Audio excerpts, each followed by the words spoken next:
Matkamme ensimmäinen kohde oli uskomattoman kaunis Moskova.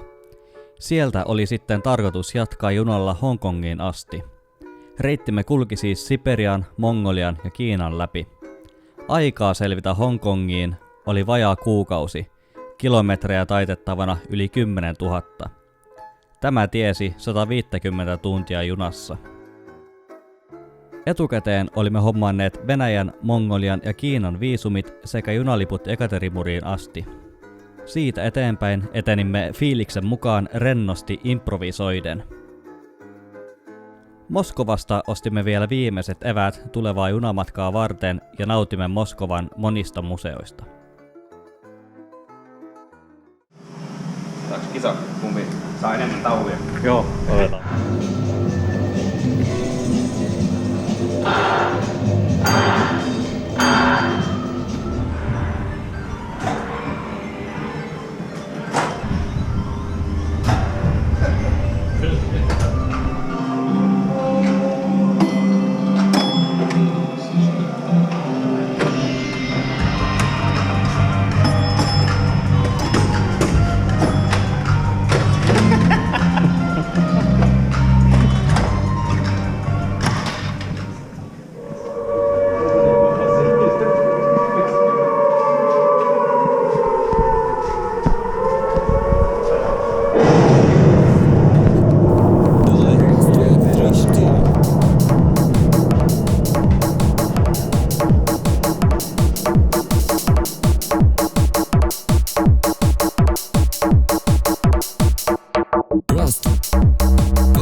Tää juna pysähtelee tässä matkalla, jolloin voi tulla tänne laiturille vähän jalottelemaan.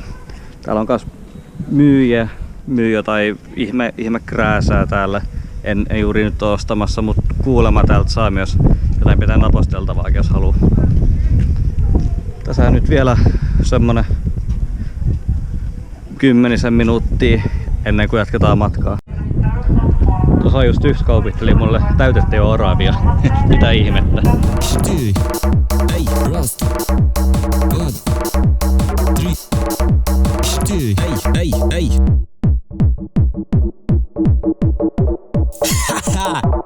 Давай, давай. Эй. Ха-ха. Давай. Раз, два, три, четыре. Эй.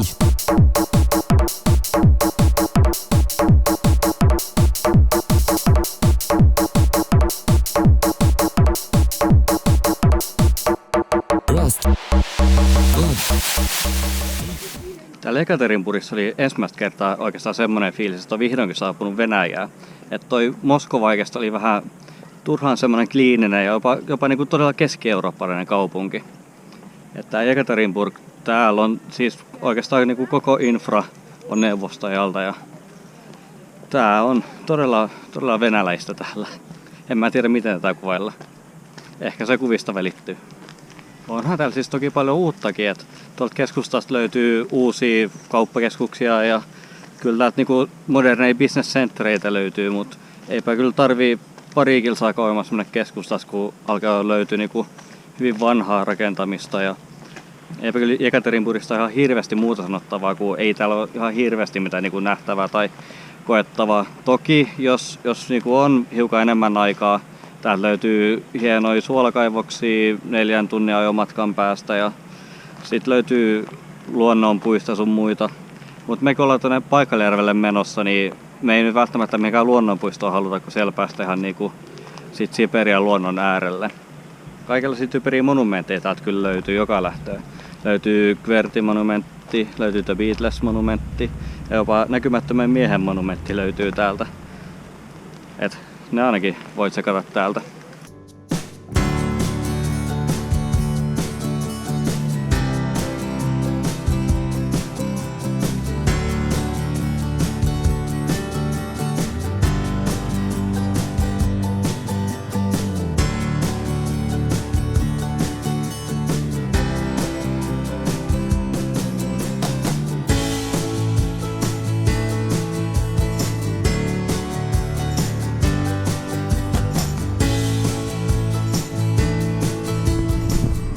Tälleen kesäisin täällä keskellä mannerta on kyllä todella kuuma. Täällä on päivisin jotain 30 astetta lämmintä. Täällä on myös jotenkin todella kuiva ilmasto. Tuntuu aina aamulla kun herää, että joka rööri on ihan kuivunut. Että sieraimet on ihan kuivia ja kurkkukin kuivaa. Että se menee heti vähintään litra vettä sit heti aamulla. Juomisen lisäksi Venäjän matkaajan kannattaa tietenkin muistaa myös syödä. Ja Venäjällä syöminen todellakin kannattaa. Venäjän ruokakulttuuri on yllättävänkin rikas, omintakeinen ja vaihteleva. Ja koska olimme käytännössä koko ajan liikkeessä, Venäjä tarjosi meille koko ajan uusia paikallisia herkkuja lautasillemme. Perinteisiäkin herkkuja oli tietenkin kokeiltava. Blinejä, tseburekeja, eli uppopaistettuja suolaisia täytettyjä leivonnaisia, pelmeneitä, eli sikäläisiä mykyjä, ja varenikeja, eli itä-eurooppalaisia keitinpiiraita. Ruoka todellakin maistui.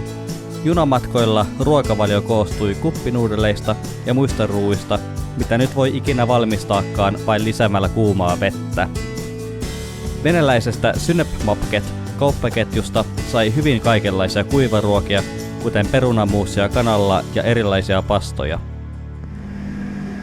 Ja sitten vähän Venäjän suurimmasta kauppaketjusta, eli Synepmarketista, vähän jäätelöä ja muita virokkeita.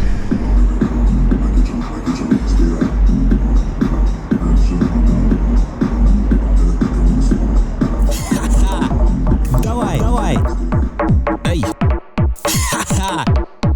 Давай! Раз, два, три, четыре! Эй!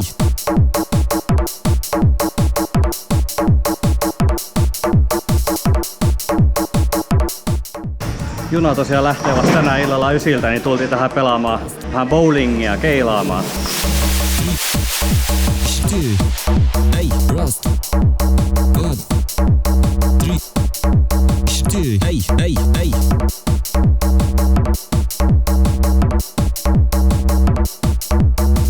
Не забывайте, это хат-бас. Раз, два, три, четыре. Эй! Эй! Эй! Эй! Эй!